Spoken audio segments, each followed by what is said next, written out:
नमस्कार दोस्तों, भक्ति 24 टीवी में आप सभी का स्वागत है। आज हम आपको सुनाएंगे बहन और भाइयों की बहुत ही अच्छी कहानी। जब भाइयों ने अपनी बहन को मारकर खाया उसका मांस। एक बहुत ही अच्छी कहानी है। अगर आप हमारे चैनल पर नए हैं तो प्लीज़ हमारे चैनल को लाइक करें, सब्सक्राइब करें और शेयर करें। बहुत पुराने समय की बात है। एक गांव में एक परिवार रहता था। उस परिवार में 7 लड़के और एक लड़की थी। उनके माता पिता जल्द ही गुजर गए थे, तो बच्चों ने भी जल्द ही अपनी समझदारियां समझ ली थीं। शुरू में सबको गुजर चलने में काफ़ी परेशानी हुई थी, लेकिन समय के चलते सब कुछ उन्हें आसान लगने लगा। अब उन्होंने माँ बाप के बिना जीना सीख लिया था। यह उसे समय की बात है जो समाज के पुरुषों का कामकाज, जंगली जानवरों का शिकार करना और औरतों का सिर्फ घर के कामकाज करना और बच्चों को संभाल कर ना होता था। 7 भाई और एक बहन गांव में बड़े प्यार से मिलजुल कर रहते थे। दिन निकलते ही 7 भाई शिकार के लिए निकल जाते थे और बहन सबके लिए खाना पकाती थी और घर के बाकी के दूसरे कामकाज करती थी। भाई जब जंगल से वापस आते थे तो साथ में बड़े बड़े जानवर, पक्षी आदि को मारकर लाते थे। बहन उनके मांस को बड़े प्यार से पकाती थी और सब मिलजुल कर बड़ी तृप्ति का अनुभव करते थे। ऐसे ही दिन गुजरते जा रहे थे। एक दिन की बात है, 7 भाई जंगल में शिकार करने के लिए गए थे। शाम होने वाली थी। बहन सबके लिए खाना बना रही थी। जब वह सब्जी के लिए हरा साग काट रही थी, तभी चाकू की तेज धार से उसकी एक उंगली कट गई। कटी हुई उंगली से खून की धारा बहने लगी। अब बहन ने सोचा, यदि उसके भाइयों ने उसकी कटी हुई उंगली देखी तो उसके भाई बड़े दुखी हो जाएंगे। इसीलिए उसने यह सोचा कि अपने भाइयों को यह बात नहीं बतानी चाहिए और उनसे छिपाकर रखना चाहिए। उसने बहते हुए खून को अपनी ओढ़नी से पोंछना चाहा, किंतु फिर उसे लगा कि उसके भाई उसकी ओढ़नी में लगे हुए खून के धब्बों के बड़े पूछेंगे। फिर उसने सोचा कि चलो दीवार पर पहुंच देती हूँ, यही ठीक रहेगा। लेकिन फिर उसने दिमाग लगाया कि यह तो मेरे भाइयों को अच्छे से दिखाई दे जाएगी। फिर बहन बेचैन होकर इधर उधर घूमने लगी, लेकिन उसे कोई ऐसी जगह नहीं मिल पाई जहां उसका बहता हुआ खून उसके भाइयों की नज़रों में ना आ सके।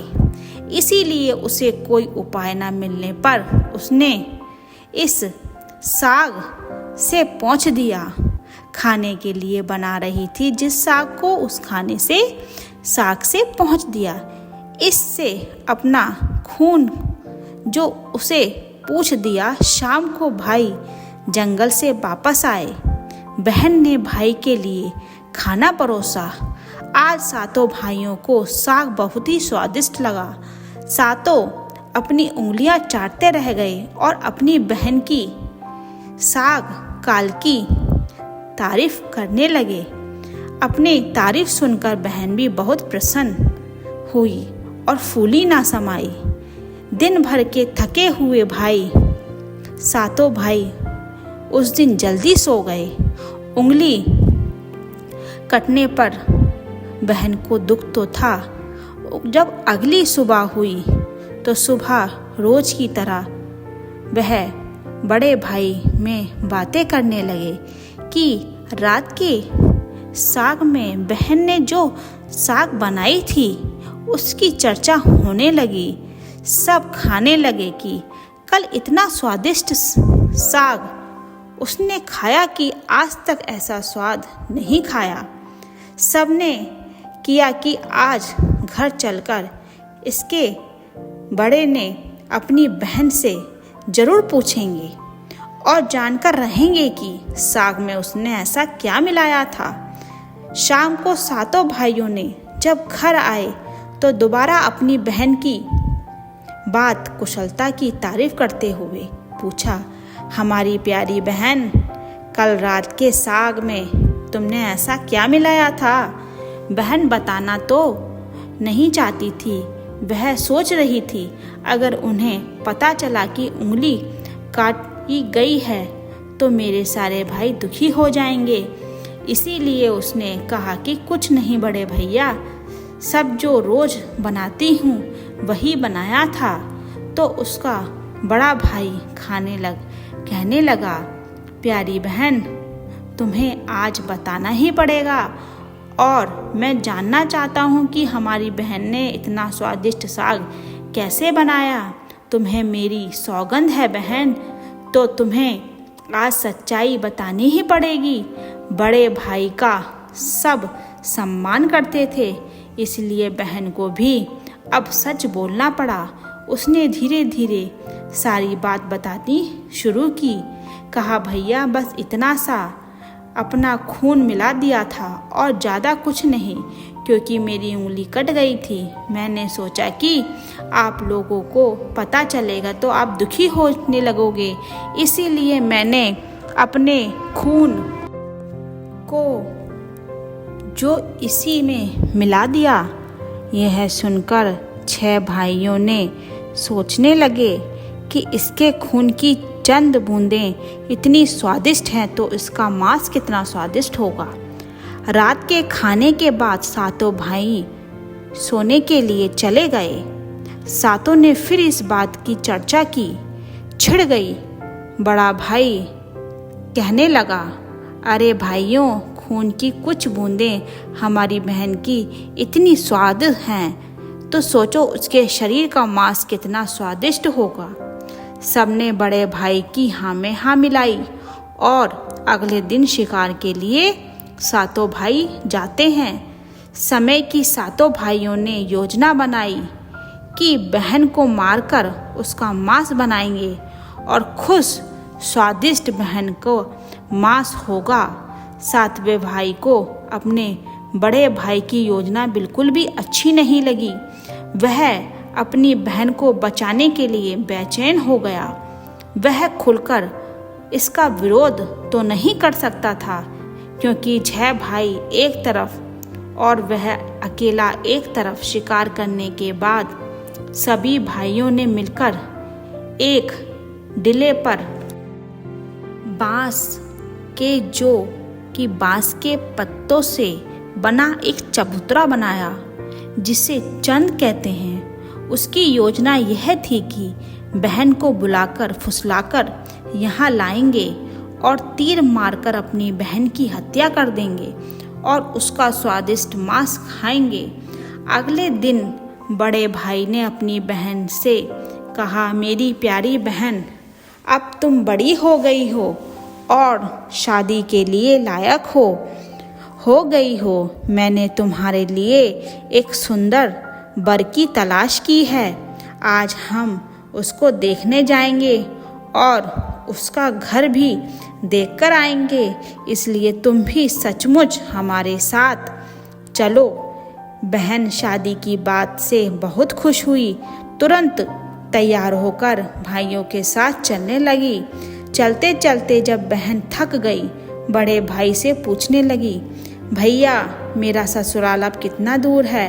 भाई बोला, बस अभी कुछ दूर पे पहुंचने वाले हैं। और बड़ा भाई बोला, अब देखो बहन, दूर से दिखाई दे रहा है, पर टाइल पर बने चंद को दिखाई हुई। भाई बोला, अब देखो मेरी प्यारी बहन, तुम्हारा ससुराल ज़्यादा दूर नहीं है।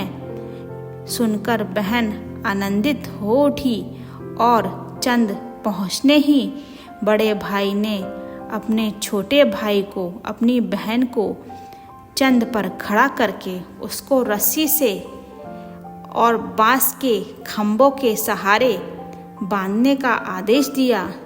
सभी भाई जो मिलजुल कर से बहन को बांधने लगे। बहन ऐसा है कि आपने सभी भाइयों को हत्यारा के रूप में देखकर बहन का हृदय हाहाकार करने लगा। वह ईश्वर को याद करते हुए रोने लगी। ईश्वर, अब तुम ही मेरा सहारा हो, मेरे साथ हो। मेरा भाई मेरी हत्या करना चाहते हैं। इनमें से एक भी ऐसा नहीं है जिसके दिल में मेरे लिए दया और प्रेम हो। अपनी बहन को काटना व सातवें भाई दरिद्रता हो उठा। बहन की पुकार पर वह तड़प कर रहा था। 6 भाइयों का प्रतिवाद करने का साहस वह नहीं जुटा पा रहा था। बहन को निर्माता से बांधने के बाद बड़े भाई ने उस सबको बारी बारी से कहा कि अब जाओ, प्रहार करने का आदेश दिया। बड़ा भाई सबसे पहले हाथों में धनुष बांध लेकर जब अपनी बहन पर प्रहार करने को हुआ, तब बहन भाई के सामने हाथ जोड़कर कड़ू स्वर में बोलने लगी, मारो मारो भैया, छाती में लक्ष्य मारो करके, मारो भैया छाती में लक्ष्य करके, तुम्हारा तीर धनुष जंगल हो जाएगा।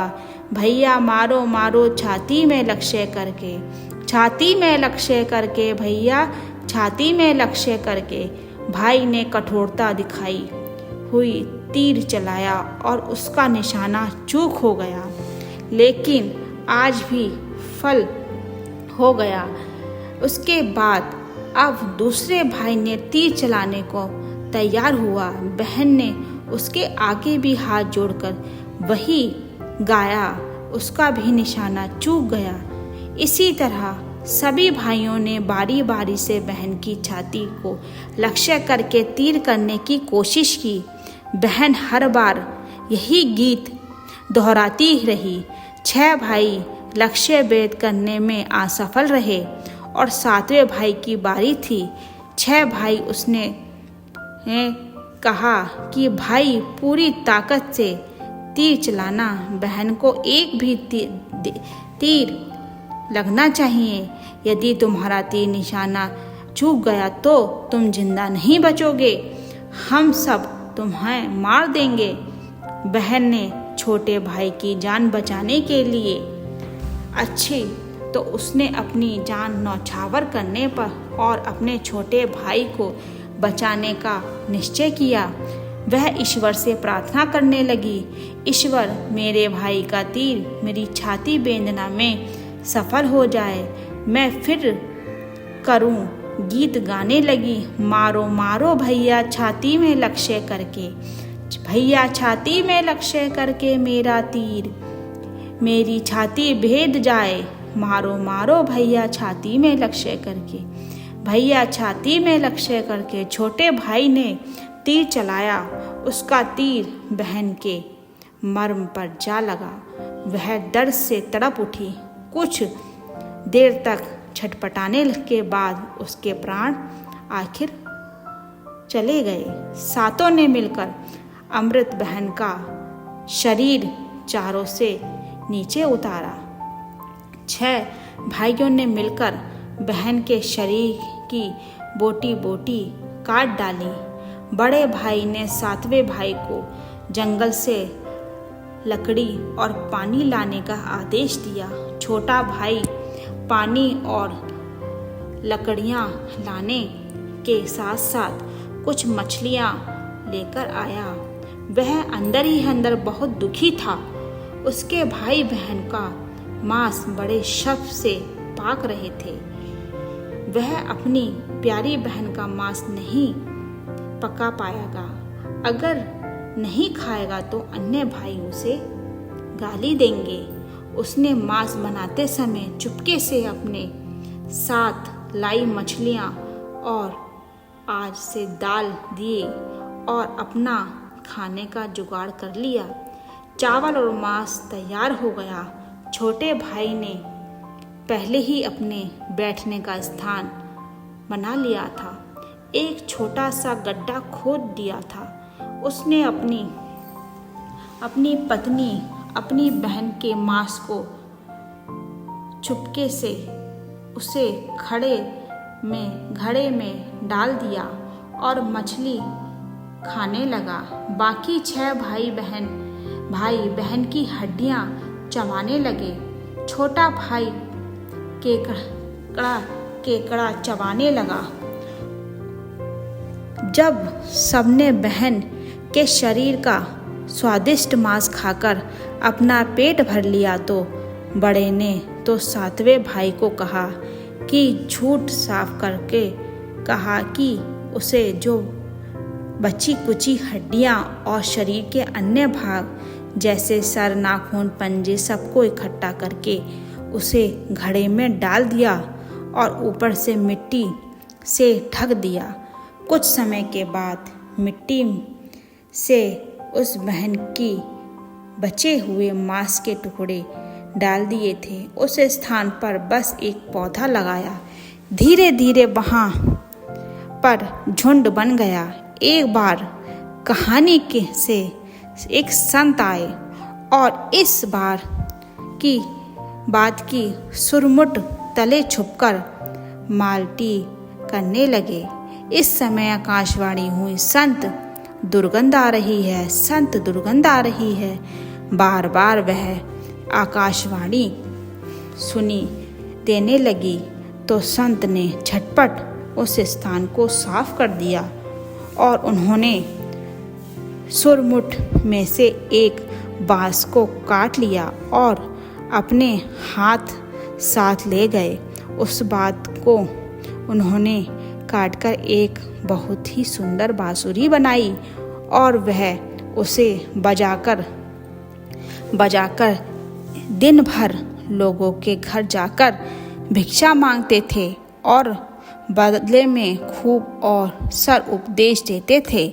एक दिन की बात है, संत भिक्षा के लिए इस गांव में बड़े भाई के द्वार पर चला गया।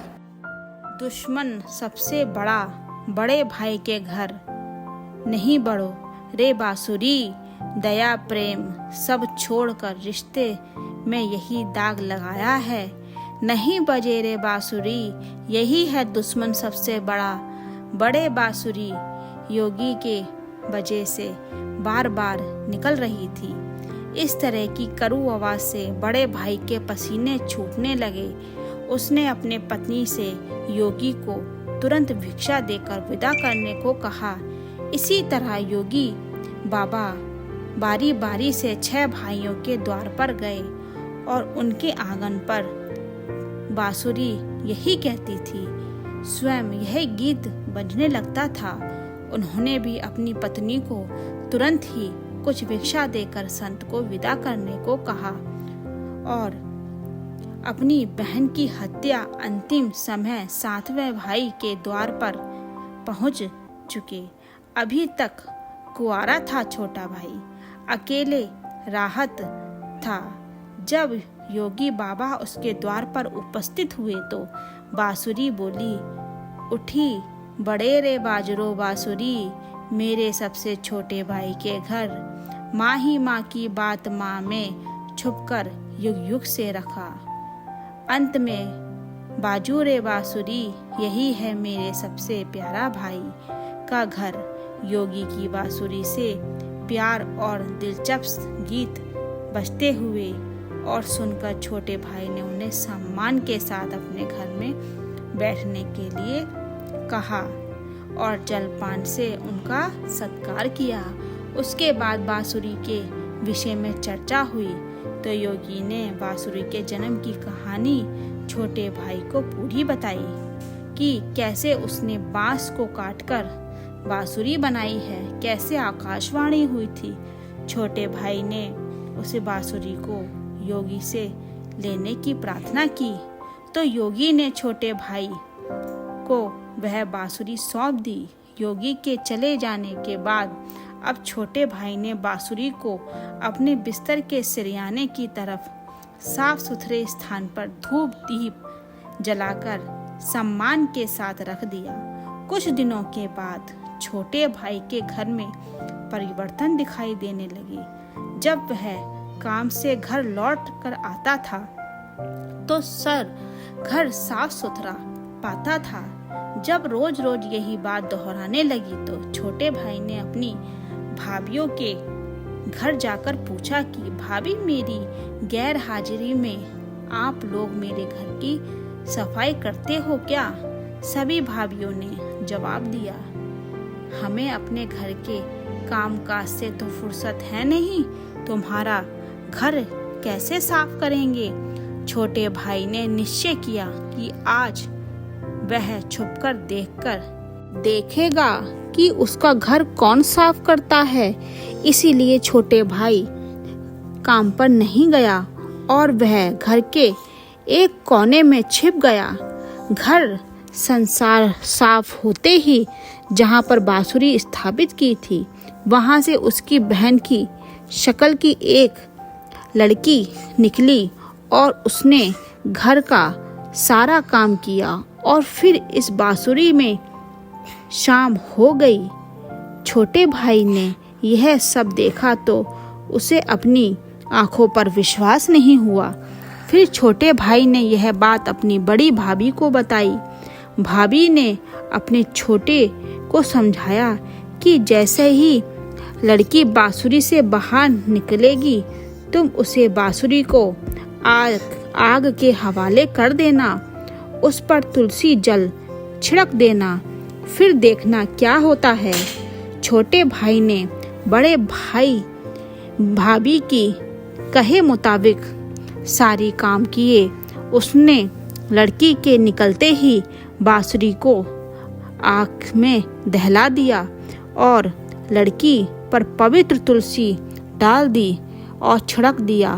तुलसी डालते ही स्पर्श में मानव रूप में आ गई। भाई ने देखा तो यह तो उसकी प्यारी बहन है। उसने अपनी बहन को गले से लगाकर उसके बाद दोनों बहन भाई बड़े प्रेम से जो रहने लगे और बहन ने भाई को और भाई ने बहन को अपना लिया और खुशी से एक दूसरे के साथ रहकर जीवन यापन करने लगे। दोस्तों, इस कहानी से हमें शिक्षा मिलती है, निस्वार्थ प्रेम ही रिश्तों को बनाए रखना है। रिश्तों को कलाम के करने वाले कभी नहीं चुप सकते। दोस्तों, अगर आपको हमारी वीडियो कहानी पसंद आई हो तो प्लीज़ हमारे चैनल को सब्सक्राइब करें, लाइक करके कमेंट में राधे राधे ज़रूर लिखें। राधे राधे।